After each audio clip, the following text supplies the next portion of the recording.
Assalamualaikum warahmatullahi wabarakatuh. Innal hamdalillah nahmaduhu wa nasta'inuhu wa nastahdihi wa na'udzu billahi min shururi anfusina wa min sayyiati a'malina. Man yahdihillahu fala mudilla lahu wa man yudlil fala hadiya lahu. Ashhadu an la ilaha illallah wahdahu la syarika lah wa ashhadu anna Muhammadan abduhu wa rasuluh. Allahumma salli wa sallim ala Muhammad wa ala alihi wa sahbihi wa tabi'ina bi ihsanin ila yaumiddin. Amma ba'd.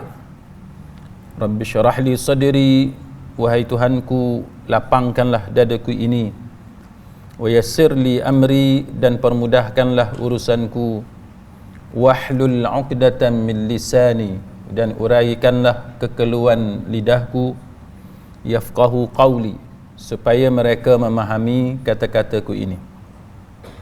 Rabbi zidni ilma, wahai Tuhanku, tambahkanlah ilmu kepadaku.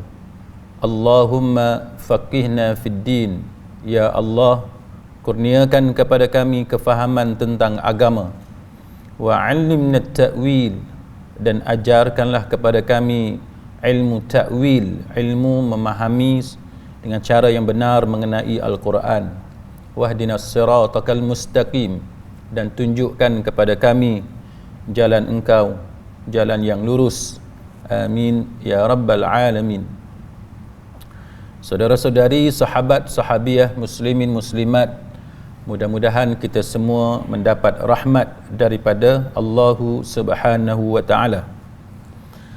Pada malam ni tafsir Al-Munir sebagaimana yang disusun oleh Dr. Wahbah Az-Zuhaili. Dalam pengajian kita yang lalu, kita telah membicarakan pada muka surat yang ke-22, betul kan? Muka surat yang ke-22. Antara yang telah kita sentuh dalam pengajian yang lalu, iaitu berkenaan dengan tafsiran berkaitan dengan perkataan ar-ruh, kan? Ar-ruh, sebagaimana dalam perenggan yang ketiga itu dia sebut, yang dimaksudkan dengan ar-ruh dalam ayat itu adalah Jibril alaihi salam. Dan ini adalah pendapat kebanyakan di kalangan para ulama. Kalau tuan-tuan tengok, ini ada tafsir Al-Munir oleh Dr. Wahbah Az-Zuhaili. Dia mengatakan bahawa ar-ruh ialah Jibril, dan tafsiran ar-ruh itu sebagai Jibril adalah pendapat kebanyakan di antara para ulama, dengan melihat kepada dalil-dalil yang lain. Samalah juga kalau tuan-tuan lihat pimpinan Ar-Rahman yang dikeluarkan oleh JAKIM, oleh pihak berkuasa agama negara kita. Ayat ini, perkataan ar-ruh dalam ayat ini juga merujuk kepada Jibril. Dia terjemah ar-ruh itu kepada Jibril alaihi salam. Kemudian kalau tuan-tuan tengok apa yang dijelaskan oleh Imam Ibn Kathir, yang tuan-tuan boleh tengok yang terpampang pada skrin itu, ini adalah petikan daripada tafsir Imam Ibn Kathir. Dia menceritakan bahawa para ulama berbeza pendapat tentang perkataan roh dalam ayat yang berkaitan. Apa yang dimaksudkan dengan perkataan ar-ruh? Yauma yaqumur ruhu wal malaikatu saffa la yatakallamuna illa man adhina lahur rahmanu wa qala sawaba. Pada hari ketika mana roh dan para malaikat berdiri bersaf-saf, mereka tidak berkata-kata kecuali siapa yang telah diberikan keizinan kepadanya oleh Tuhan yang Maha Pemurah, dan dia mengucapkan kata-kata yang benar. Jadi kalau tuan-tuan lihat apa yang ditafsirkan oleh Imam Ibn Kathir rahimahullahu ta'ala, dia senaraikan ada banyak pendapat. Yang pertama, dia kata kalau mengikut riwayat daripada Al-Awfi daripada Ibnu Abbas, ruh itu dengan makna arwah Bani Adam. maknanya roh Bani Adam, roh anak-anak Adam, roh manusia.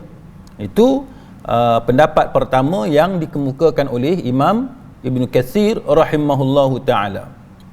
Manakala pendapat yang kedua, dia kata yang dimaksudkan dengan ar-ruh itu adalah anak-anak Adam alaihissalam. Tapi Qatadah mengatakan bahawa ini telah disembunyikan oleh Ibnu Abbas radhiyallahu anhuma. Kan? Itu apa yang disebut oleh Qatadah, makna tidak dikemukakan oleh Ibnu Abbas. Yang ketiga, dia kata maksud ar-ruh itu adalah makhluk Allah yang bentuknya seperti Bani Adam, tapi mereka ni bukan malaikat. Bani Adam, tapi mereka ni bukan malaikat dan bukan manusia. Itu disebut oleh Imam Ibn Katsir. Tapi mereka ni ada sifat yang sama dengan manusia. Mereka ni makan dan minum. Ini antara pendapat yang disebut oleh Imam Ibn Katsir sebagai pendapat Ibnu Abbas, Mujahid dan sebagainya. Manakala yang keempat, hak ni yang kita sebut dalam pengajian kita yang lalu sebagai pendapat jumhur ulama. Pendapat yang keempat itu iaitu ar-ruh dengan makna Jibril alaihi salam. Dan ini juga pendapat yang dipilih oleh oleh Dr. Wahbah Az-Zuhaili yang kita mengaji tafsir dia pada malam ni. Dia memilih ar-ruh dengan makna Jibril alaihi salam. Dan begitulah juga dalam tafsir pimpinan Ar-Rahman yang dikeluarkan oleh Jakim juga memilih ar-ruh dengan makna Jibril alaihi salam. Dan ini juga adalah pendapat yang diriwayatkan daripada Asy-Sya'bi, daripada Sa'id Ibn Jubair, daripada Ad-Dhahhak dan sebagainya. Baik. Kemudian Muqatil Ibn Hayyan dia kata bahawa ar-ruh adalah makhluk yang paling mulia dan paling dekat dengan Allah Ta'ala, serta dia adalah penyampai wahyu. Sebab tu yang kita pelajari dalam pengajian kita yang sebelum ni, ia merujuk kepada Jibril alaihi salam. Kemudian yang kelimanya, pendapat yang kelima yang disebut oleh Imam Ibn Katsir, dia kata ar-ruh bukan malaikat tapi dia adalah Al-Quran. Ar-ruh dengan makna Al-Quran. Kemudian yang keenam, ar-ruh, bila disebut ar-ruh, maksudnya malaikat yang sangat besar. Malaikat yang sangat besar, yang mana dia punya besar dia itu sama sebagaimana seluruh makhluk bila digabungkan jadi satu. Itu yang disebut sebagai ar-ruh. Dan dalam pengajian kita yang lalu kita telah sebut bahawa yang dimaksudkan dengan malaikat yang sangat besar ini adalah Jibril alaihi salam. Itu adalah pendapat jumhur ulama. Baik, sebab apa? So, contohnya dia kata bahawa makna yang dimaksudkan dengan roh ialah malaikat yang paling besar tubuhnya. Kan Ibnu Jarir mengatakan bahawa telah menceritakan kepada aku Muhammad ibn Khalaf al-Asqalani telah menceritakan kepada kami Rawad ibn Jarrah daripada Abu Hamzah, daripada Asy-Sya'bi, daripada Alqamah, daripada Ibnu Mas'ud bahawa ar-ruh dia berada di langit yang keempat. Dia lebih besar dari semua langit, dia lebih besar dari semua gunung, dan dia lebih besar berbanding dengan semua malaikat. Dan pada setiap harinya dia bertasbih kepada Allah Subhanahu wa taala dengan 12,000 kali tasbih, dan setiap tasbih yang dia baca Allah Taala ciptakan malaikat di hari kiamat yang akan membentuk satu saf yang tersendiri. Tapi pendapat ini pendapat yang gharib, kan, pendapat yang gharib. Jadi hadis ini dihukum oleh para ulama dengan keadaan bahawa, dengan mengatakan bahawa hadis ini mauquf. Mauquf maknanya dia terhenti, dia tidak marfu', dia tidak bersambung sampai kepada Nabi sallallahu alaihi wasallam. Maknanya dia tidak sahih. Dia tidak sahih. Sebab tu bila kita mengaji tuan-tuan sekalian, benda yang ada dalam kitab kita tidak terima semua. Kan? Jadi tugas pengkuliah, tugas guru agama ialah untuk elaborate, untuk bagi explanation dan terangkan. Cerita macam ni boleh terima ke tak boleh terima. Kita ceritalah. Sebab apa? Sebab ia disebut oleh para ulama dan itu adalah amanah ilmu. Kan? Benda ada dalam kitab, kita cerita. Tapi pada masa yang sama, kewajipan para pengkuliah, guru agama ataupun para penyampai kuliah hendaklah memperjelaskan kedudukan sesuatu riwayat. Dia jangan cerita je, kita pun terima benda macam tu tanpa ada sebarang penjelasan.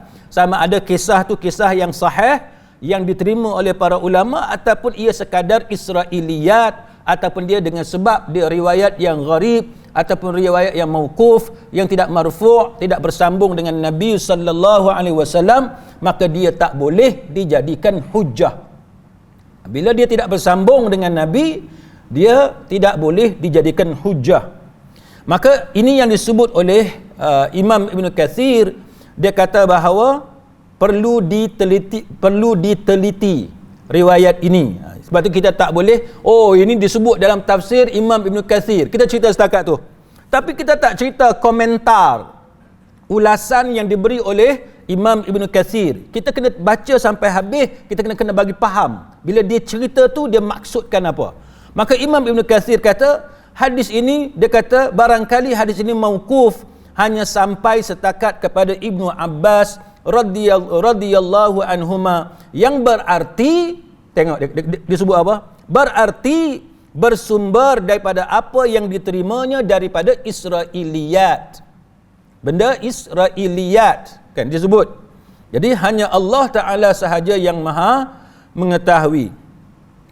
Jadi itu kesimpulan yang dibuat oleh Imam Ibn Kathir rahimahullahu ta'ala. Jadi cerita-cerita tadi yang disenaraikan itu disebut kepada kita bahawa itu adalah Israiliyat.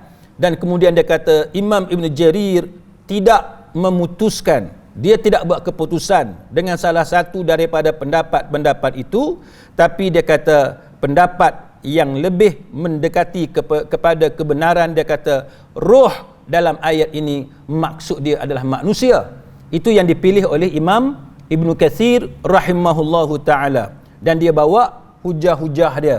Illa man adhina lahur rahman, kan, surah An-Naba, kan, ayat 38, kecuali siapa yang telah diberi izin kepadanya oleh Tuhan yang maha pemurah dan sebagainya. Jadi itu antara apa yang disebut oleh Imam Ibn Kathir rahimahullahu ta'ala. Baik. Jadi itu secara ringkas, tuan-tuan sekalian, apa yang telah kita sebut dalam pengajian kita yang lalu berkenaan dengan pendapat-pendapat para ulama berkenaan dengan ar-ruh. Dan kita dah sebut bahawa kita tak boleh memandai-mandai bagi makna ar-ruh itu apa dia. Kita kena lihat kepada penjelasan yang dibuat oleh para ulama. Baik, kemudian dia kata apa? Dia kata ayat ini menjadi dalil yang jelas bahawa para malaikat dan Jibril alaihissalam adalah merupakan sebesar-besar makhluk ciptaan Allah yang mempunyai kuasa dan kedudukan mengatasi kehebatan hari kiamat dan kegerunannya. Setelah itu Allah menjelaskan pula bahawa hari kiamat merupakan suatu perkara yang pasti dan tidak ada keraguan padanya. Dan firman-Nya dengan maksud itulah hari yang pasti terjadi. Maka barang siapa yang menghendaki, nescaya dia menempuh jalan kembali kepada Tuhannya. Baik. Surah An-Naba ni tuan-tuan sekalian, dia adalah satu surah Makkiyah yang menceritakan tentang berita yang gempar, berita yang besar. Apa dia? Berkenaan dengan hari kiamat. Ayat yang kita baca tadi, ayat yang ke-39, dia adalah ayat yang kedua akhir sebelum ditutup dengan ayat yang ke-40. Sebelum ditutup dengan ayat yang ke-40, Allah Ta'ala bagi tahu kepada kita sekali lagi, dia kata itu adalah hari yang pasti terjadi. Ini adalah penegasan daripada Allah, kiamat benda yang pasti berlaku.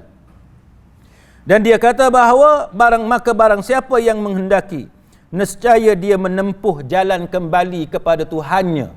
Kita ni tuan-tuan dalam perjalanan balik semula kepada Allah.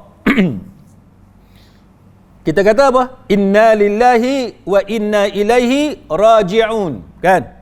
Bila kita dengar ada kematian, ada kecelakaan, ada kemalangan, walaupun tak mati sekalipun, kita dengar ada musibah, kita sebut inna lillahi wa inna ilaihi raji'un. Inna lillah, kita ni milik Allah. Wa inna ilaihi raji'un, dan kita ni apa dia? Ilaihi raji'un. Kita merujuk, kita yakni kembali kepada Allah Subhanahu wa taala. Kita sebut inna lillahi wa inna ilaihi raji'un untuk mengingatkan diri kita bahawa kita dalam perjalanan kembali kepada Allah Subhanahu wa taala. Dengan harapan apa? Dengan harapan bila kita sentiasa mengingatkan diri kita bahawa kita kembali kepada Allah, kita jadi orang baik. Kita jadi orang yang taat kepada Allah. Kalau kita duk ambil rasuah, kita menyeleweng, maka kita akan bertaubat kepada Allah. Kalau kita seorang penzina, kita tinggalkan zina. Kalau kita duk terlibat dengan judi, kita tinggalkan judi. Apa-apa dosa sekalipun, kita akan tinggalkan. Kenapa? Kerana apabila sampai hari kiamat, yang kata an-naba, kan, berita yang besar tentang berkaitan dengan kiamat, maka pada masa itu tidak ada lagi U-turn. Tak boleh kembali semula atas dunia, yang mana kita akan berhadapan dengan Allah Subhanahu wa taala. Maka Dr. Wahbah Az-Zuhaili dia kata hari itu merupakan hari di mana para malaikat berdiri sebagaimana yang telah disifatkan, adalah merupakan hari yang pasti. Ia merupakan suatu hari yang bakal menjadi kenyataan. Oleh itu sesiapa yang mahukan kejayaan pada hari itu, hendaklah dia berusaha menjadikan ganjaran Allah sebagai rujukan dan panduan yang diikuti. Jadi kalau kita betul-betul yakin kiamat tu memang akan jadi sungguh, maka ganjaran Allah Ta'ala tu sebagai sandaran kita. Apa ganjaran Allah? Pahala. Kan? Apa ganjaran Allah Ta'ala? Syurga. Apa ganjaran Allah Ta'ala? Nikmat di hari akhirat. Maka siapa-siapa yang menjadikan ganjaran Allah tu sebagai ikutan, maka dia akan selamat. Tapi siapa yang dia hanya kata dia percaya kepada hari kiamat, tapi hati dia tidak yakin. Dia Islam, tapi tindak tanduk dia menunjukkan bahawa dia tidak yakin kepada hari kiamat. Maka dia sentiasa bergelumang dengan dosa. Sebab apa? Sebab kalau dia betul-betul takut kepada hari kiamat, dia akan tinggalkan dosa tu. Maka Dr. Wahbah Az-Zuhaili kata apa? Dia kata, siapa yang nak berjaya pada hari kiamat, dia kena jadikan ganjaran Allah sebagai sandaran. Barulah dia berjaya di hari akhirat. Dan dia hendaklah berusaha menghampirkan dirinya kepada Allah dan menjauhkan diri daripada kemurkaannya. Dia hendaklah beriman dengan arti kata yang sebenar dan beramal dengan amalan yang baik.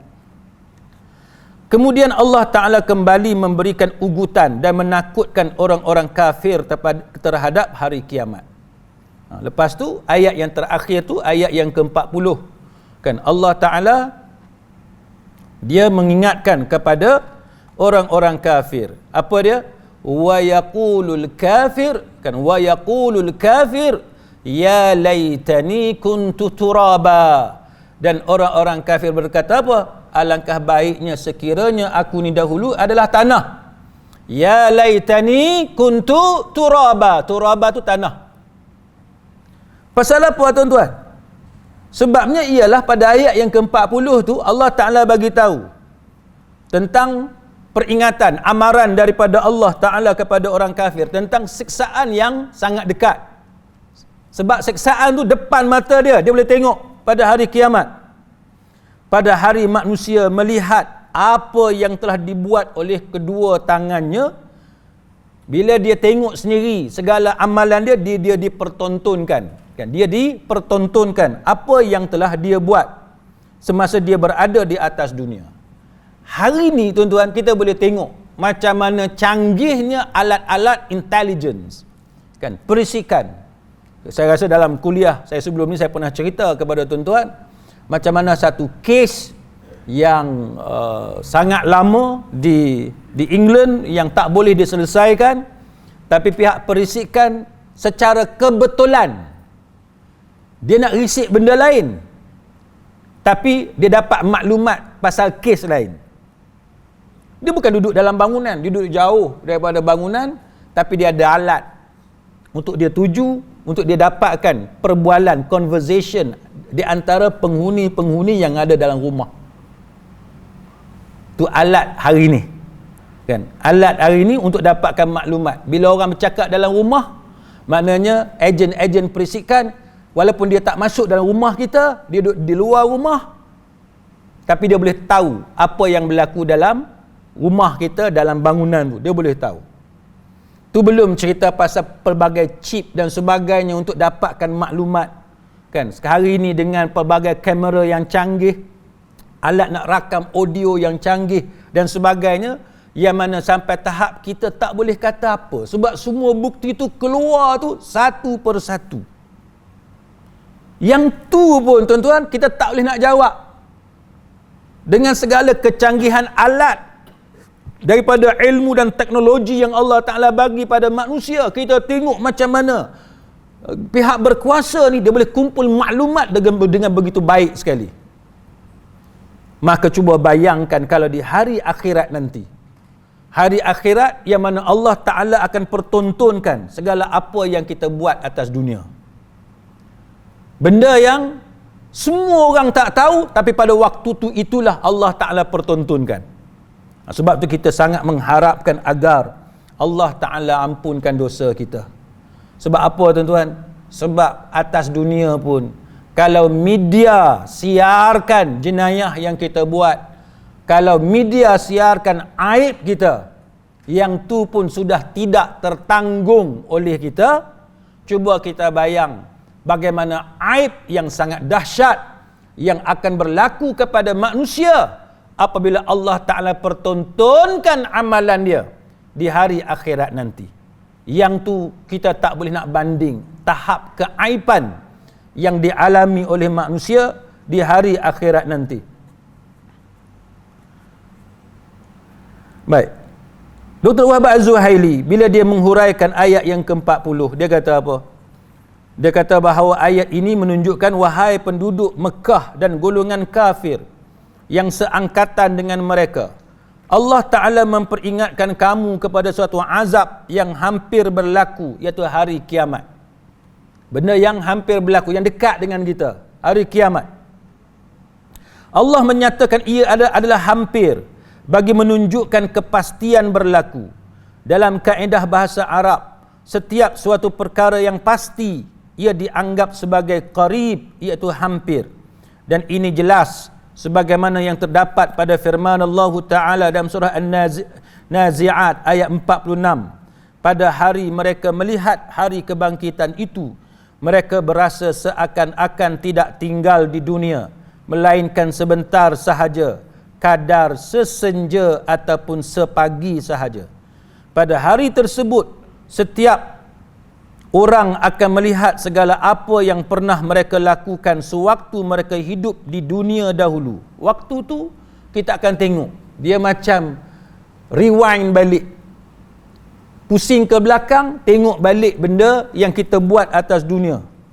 Dalam konteks ini Allah Ta'ala berfirman dengan maksudnya, pada hari itu tiap-tiap individu mendapati segala kebajikan yang dihadapkan di mukanya, begitu juga kejahatan yang telah dikerjakannya. Ia ingin kalau kiranya antara dia dengan hari itu ada jarak masa yang jauh. Jadi ini merupakan satu peringatan daripada Allah Subhanahu Wa Ta'ala kepada kita. Kita nak faham cerita pasal kiamat, cerita pasal apa yang berlaku pada hari kiamat, dan penyesalan yang akan berlaku kepada orang yang tidak cukup amalan dia, apatah lagi kalau dia kafir, dia syirik kepada Allah. Kita bagi contoh mudah. Kita bagi contoh mudah, tuan-tuan. Macam mana masa kita mengaji dulu, kita tak mau mengaji. Kawan kita yang lain masuk kelas mengaji, ambil exam. Kita tidur dalam kelas, kita tak boleh jawab dengan baik dalam peperiksaan. Bila keluar result SPM, kawan-kawan kita pergi dapat melanjutkan pelajaran ke luar negara, dapat beasiswa dan sebagainya, kita tak boleh pergi ke mana-mana. Itu satu contoh mudah. Apa perasaan kita? Saya ada kawan, dia duk cerita zaman dia mengaji dulu, setiap kali nampak kapal terbang lalu ke atas, dia rasa sedih. Sebab dia rasa masa dia mengaji dulu dia bukan bodoh sangat, tapi sebab dia main masa belajar dulu, dia main. Maka bila SPM, result SPM dia tak cantik. Maka kawan-kawan yang sama level dengan dia, yang dia rasa dia boleh beat kawan dia tu bila-bila masa, kalau dia mengaji sungguh-sungguh. Tapi sebab kawan dia mengaji sungguh, dia tak mengaji sungguh, maka kawan-kawan dia pergi Amerika, ada pergi UK dan sebagainya, dia ambil engineering dan sebagainya, yang dia tak boleh fly. Maka dia kata setiap kali dia tengok kapal terbang lalu ke atas, dia sedih. Itu contoh mudah nak cerita bahawa benda yang berlaku hari ini adalah hasil daripada apa yang kita buat pada waktu yang lalu. Boleh pusing balik ke tuan-tuan? Tak boleh pusing balik lah. Tak boleh pusing balik. Samalah juga tuan-tuan, bila kita bekerja dengan pekerjaan yang tak seberapa, kita tengok orang lain dengan kedudukan yang tinggi, pangkat yang tinggi dan sebagainya, kita akan kenang balik bahawa aku sebenarnya kalau aku belajar sungguh-sungguh, kalau aku usaha dengan betul, maka aku tak akan jadi macam ni. Aku akan jadi macam orang tu dan sebagainya. Tapi apakah kita boleh pusing balik waktu kita, zaman kita tuan-tuan? Tak boleh. Kita tak boleh pusing balik. Sebab tu saya sendiri tuan-tuan, bila saya ingatkan kepada anak-anak, kan, saya ingatkan kepada anak-anak, ini waktu ni al-waktu kasayf. Waktu ni seperti pedang. Kamu tak potong dia, dia akan potong kamu. Dia macam pedang. Kita dengan musuh macam mana, kan? Kita guna pedang tu untuk apa? Maka kalau kita yang potong masa, kita untung, kita akan berjaya. Tapi bila masa yang potong kita, kan, kita akan mengalami kerugian. Menyesal kita tak boleh pusing balik. Itu penyesalan urusan dunia yang saya cerita kepada tuan-tuan supaya tuan-tuan faham. Yang kata cerita penyesalan di hari akhirat ni macam mana? Apakah tidak ada peringatan daripada Allah? Ada. Bukan tak ada peringatan daripada Allah. Tapi kerana sewaktu kita hidup atas dunia, kita masih ada keraguan. Hati kita tak betul-betul yakin dan kita tak ambil tindakan berdasarkan kepada apa yang kita percaya. Dia sama sebagaimana atas dunia. Kita dah cerita dah, dadah ni benda bahaya. Dia tak percaya, dia terlibat juga dengan dadah. Apa jadi? Tuan-tuan tak payah pergi jauh, kita tengok kawan-kawan kita dekat-dekat, hak kita kenal. Siapa yang dah terlibat dengan ganja, lepas tu dia up dengan dadah sintetik, dia up dengan pil kuda apa semua, apa jadi pada dia? Tu tak boleh tengok sekeliling kita. Saya ada beberapa orang yang saya kenal dah terlibat dengan dadah, lepas tu kena HIV dan sebagainya, macam-macam lah. Kan dekat rumah ada jarum apa, kita kata syrin tu, duk cucuk je kerja dia. Maka apa jadi? Dia merosakkan diri dia sendiri. Apakah tak ada orang bagi amaran kepada dia? Orang dah bagi amaran daripada zaman dia sekolah lagi, kita dah bagi amaran, cikgu bagi amaran, guru disiplin bagi amaran, ustaz bagi amaran, orang kampung bagi amaran, orang kampung report kepada mak dengan ayah dia. Tapi apakah dia ambil pengajaran? Dia tak ambil pengajaran. Maka dia rosakkan diri dia sendiri. Ada satu orang, dia meninggal dunia. Sebelum dia meninggal dunia tu, dia dalam keadaan yang teruk. Dan dia kata dia sebenarnya dia dah taubat dah. Bila dia sebut dia dah taubat tu, dia maksudkan apa tuan-tuan? Semua orang faham. Bila dia kata dia dah taubat, maksudnya benda yang dia buat selama ni yang merosakkan diri dia itu, dia tahu bahawa dia sendiri yang merosakkan diri dia. Walaupun ramai dah orang bagi amaran kepada dia. Hari akhirat pun tuan-tuan, kita nak faham konsep dia macam itulah. Allah dah bagi amaran. Ada Quran, ada hadis-hadis Nabi yang menyampaikan berita tu kepada kita. Maka terpulang kepada kita nak percaya ataupun tidak percaya kepada berita tersebut. Maka kalau kita percaya dan kita ambil tindakan berdasarkan kepada apa yang kita yakin, maka kita akan berjaya melaluinya.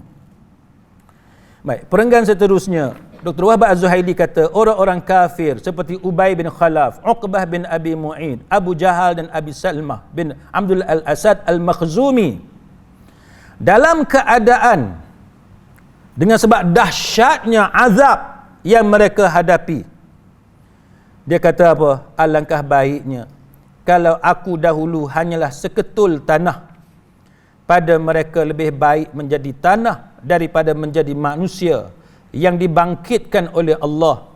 Mereka menaruh harapan agar dikembalikan menjadi tanah seperti makhluk haiwan yang lain setelah mereka menjalani proses hukum balas sesama mereka. Manusia ni dia akan tengok di hari akhirat nanti macam mana Allah Ta'ala balas binatang sama-sama binatang. Binatang sama binatang tu ada kisos dia. Ada kisos. Dibalas. Lepas balas tuan-tuan, setiap yang teranaya, setiap binatang yang teranaya dapat balas kepada binatang yang buat naya dekat dia. Lepas tu mereka kembali jadi tanah. Dengan sebab orang-orang kafir ini melihat bagaimana binatang itu diberi kisos, lepas mendapat pembalasan kisos di hari akhirat, mereka bertukar jadi tanah. Kerana itulah orang-orang kafir ini kata, lebih baik kami menjadi tanah. Dia kata, ya laitani kuntu turaba, alangkah baiknya sekiranya aku dahulu adalah tanah. Sebab apa? Sebab tak perlu berhadapan dengan peristiwa yang sangat dahsyat ni. Baik tak payah jadi orang. Dia kata. Baik. Pada mereka lebih baik menjadi tanah sebab mereka tidak sanggup berhadapan dengan proses hukum balas sesama mereka. Dan pengertian inilah yang terdapat dalam sepotong hadis as-suwar yang masyhur yang menceritakan tentang bagaimana pembalasan itu dilakukan, iaitu pada hari itu segala binatang dikumpulkan, binatang yang tidak bertanduk menuntut pembalasan terhadap binatang yang bertanduk. Setelah itu mereka pun dikembalikan menjadi tanah. Lalu orang-orang kafir berharap mereka juga akan menjadi begitu bagi melepaskan diri daripada terkena azab daripada Allah Subhanahu wa taala. Jadi Dr. Wahab Az-Zuhaili kata dua ayat yang terakhir itu menjadi dalil bahawa manusia pada hari kiamat nanti akan terbahagi kepada dua kumpulan.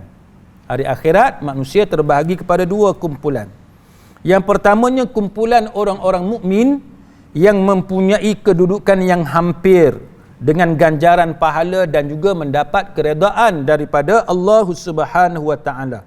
Sementara kumpulan kedua ialah kumpulan orang-orang kafir yang menderhaka dan jauh daripada rahmat Allah Subhanahu wa taala. Dan kumpulan ini tergolong dalam kalangan yang mendapat azab daripada Allah Subhanahu wa taala. Baik, sidang hadirin mukminin, berkenaan dengan ayat yang kita baca tadi, ada beberapa penjelasan yang lain yang kita boleh lihat. Antaranya ialah bagaimana hadis-hadis yang menceritakan tentang pembalasan antara kambing, antara binatang. Yang mana yang pertamanya dalam Sahih Muslim, Nabi sallallahu alaihi wasallam menyebut, la tu'addunnal huquqa ila ahliha yaumal qiyamah hatta yuqada lisyatil jalha minasyatil qarna. Sungguh kamu akan mengembalikan hak kepada pemiliknya pada hari kiamat sampai hak kambing yang tidak bertanduk akan dikembalikan daripada kambing yang bertanduk. Hak ni tuan-tuan, Allah Ta'ala dia bagi balik sampai tahap kambing sama kambing pun akan diselesaikan. Apa tujuan, tuan-tuan sekalian, Nabi cerita benda ni kepada kita? Apa tujuan? Kita tengok hadis yang kedua. Hadis ini diriwayatkan oleh Imam Ahmad dengan sanad yang hasan. Hadis Abu Dzar radhiyallahu anhu. Dia kata apa? Dia kata anna Rasulullah sallallahu alaihi wasallam ra'a syataini tantatihan. Sesungguhnya Rasulullah sallallahu alaihi wasallam melihat dua ekor kambing saling tanduk menanduk di antara satu sama lain. Nabi nampak ada kambing dua ekor duk saling tanduk menanduk antara satu sama lain. Bila Nabi tengok ada syataini tantatihan, dua kambing saling tanduk menanduk ni, Nabi kata apa? Faqala ya Aba Dzar, wahai Abu Dzar, hal tadri fima tantatihan? Nabi tanya dekat Abu Dzar, apakah kamu tahu wahai Abu Dzar? Hal tadri, kamu tahu tak wahai Abu Dzar, pasal apa dua kambing tu saling tanduk menanduk antara satu sama lain? Qala la. Abu Dzar kata dia tak tahu pasal apa kambing tu duk berlawan, duk bertanduk antara dua ekor tu, dia tak tahu. Lalu Nabi kata, qala lakinnallaha yadri, tapi Allah Ta'ala tahu, wa sayaqdi bainahuma, dan Allah Ta'ala akan menghakimi di antara kedua-dua kambing yang saling bergaduh itu. Tuan-tuan, kita orang beriman, kita percaya kepada setiap apa yang disebut oleh Nabi sallallahu alaihi wasallam. Kita percaya. Dan kita bukan setakat percaya, tuan-tuan, kita yakin sungguh benda yang Nabi cakap ni, benda inilah yang akan berlaku di hari akhirat nanti. Maksudnya setiap hak yang kita ambil daripada orang dengan cara yang zalim, dengan cara yang anaya, maka ianya akan diselesaikan oleh Allah Ta'ala di hari akhirat nanti. Saya ambil satu contoh, tuan-tuan. Saya minta maaf lah, saya bagi contoh yang agak mengerikan, tapi sekadar untuk tuan-tuan sama-sama renung benda-benda macam ni.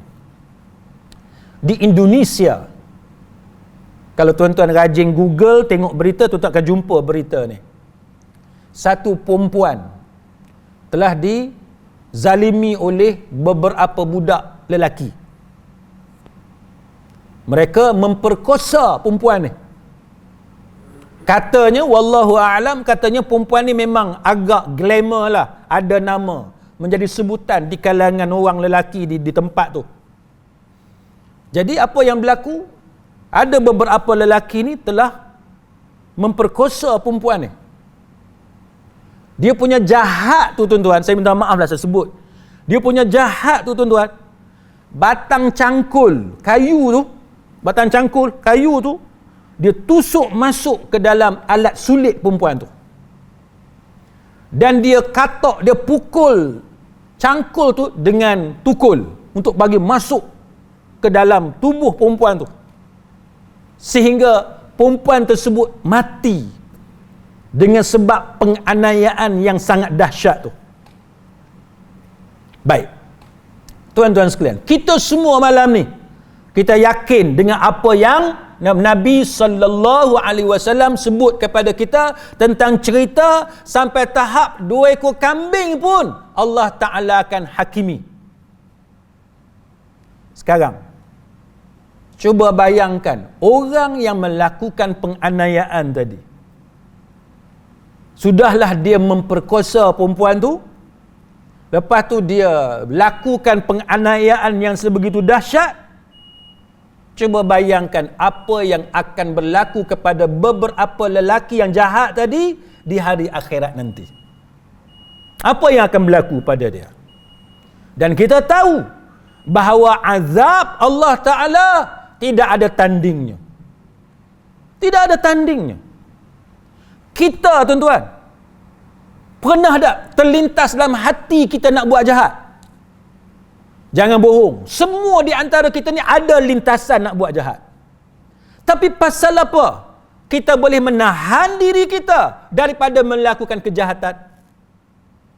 Tak kiralah kejahatan tu dari segi keuangan ke, kejahatan tu dari segi hubungan adik-beradik ke, kejahatan tu dari segi masalah seksual ke, kejahatan apa sekalipun, setiap di antara kita memang ada lintasan untuk buat jahat.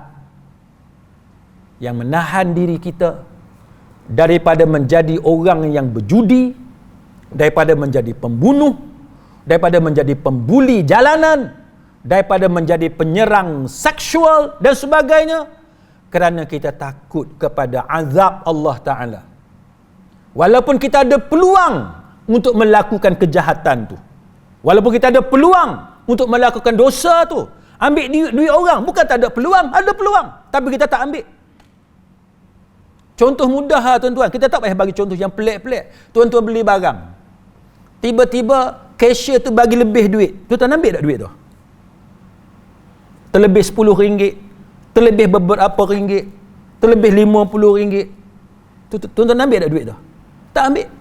Pasal apa tak ambil? Sebab kita tahu dia haram, kita tak boleh ambil. Padahal cashier tu tak sedar pun yang dia dah bagi, dia yang tersilap, dia bagi tersilap kepada kita. Kita boleh ambil balik rumah, dia tak tahu pun. Tak ada kecoh-kecoh apa pun. Kita bukan ugut dia dengan pisau, tak, dia tersilap. Tapi kenapa kita pulang balik? Sebab kita tak mau. Hak kita ambil RM10 tu, RM20 itu akan mendatangkan masalah kepada kita di hari akhirat nanti. Samalah juga tuan-tuan. Kita naik bas, naik train, bersesak. Boleh je nak jadi jahat macam orang lain. Ambil peluang, gesel punggung perempuan apa semua. Boleh ambil peluang. Bukan tak boleh ambil peluang. Dan dia pun tak tahu kita sengaja ke tak sengaja. Dia pun teragak-agak orang ni sengaja ke tak sengaja. Kita boleh ambil peluang. Tapi kenapa kita tak ambil peluang? Walaupun kita ada peluang untuk melakukannya. Kerana kita mengetahui setiap kali kita sengaja menggeselkan badan kita kepada perempuan dalam kesesakan, dalam bas, dalam train dan sebagainya, itu dikira dosa di sisi Allah Ta'ala. Dan ini akan menimbulkan masalah kepada kita di hari akhirat nanti. Samalah juga dengan peluang-peluang yang lain. Rasuah ke, kan, jadi scammer ke. Kita ada peluang, tapi kita tak buat. Lawyer, kan, berapa ramai lawyer ambil duit klien, tipu klien dia. Doktor, berapa ramai doktor yang tak patut buat pembedahan tapi buat pembedahan. Berapa ramai engineer, arkitek dan sebagainya, benda yang tak patut dia luluskan. Tapi kita menjadi engineer, kita menjadi arkitek, kita menjadi accountant, kita menjadi doktor, menjadi sesiapa apa yang kita pegang jawatan, kita tidak sanggup walaupun peluang itu ada, terbuka luas kepada kita. Kerana kita meyakini peristiwa kambing tidak bertanduk dengan kambing bertanduk ini, dia akan berlaku depan mata kita di hari akhirat nanti. Sebab tu tuan-tuan sekalian, ini diperingatkan kepada kita oleh Nabi sallallahu alaihi wasallam. Dan orang-orang kafir ini, dia akan kata ya laitani kuntu turaba. Dia kata alangkah baiknya kalau aku ni menjadi tanah, tak jadi orang. Sebab bila jadi orang, kita buat dosa dan sebagainya, kemudian kita akan dibicarakan oleh Allah Subhanahu wa taala. Jadi sidang hadirin mukminin, setakat itu kemampuan saya pada malam ni. Mudah-mudahan kita dapat mengambil pelajaran daripada apa yang berlaku. Kita berharap, kita mohon kepada Allah Subhanahu wa taala supaya Allah taala tidak mentakdirkan kita, tidak menjadikan kita di antara orang yang menghadapi masalah yang besar di hari akhirat nanti. Kita pohon kepada Allah agar Allah Ta'ala kasih kepada kita, Allah Ta'ala ampunkan segala dosa kita, dan Allah Ta'ala ringankan beban kita, melepaskan kita daripada bebanan yang berat di hari akhirat nanti. Wallahu a'lam. Aqulu qawli hadza wa astaghfirullahal azim li wa lakum. Wassalamu alaikum warahmatullahi wabarakatuh. Subhanakallahumma wa bihamdik.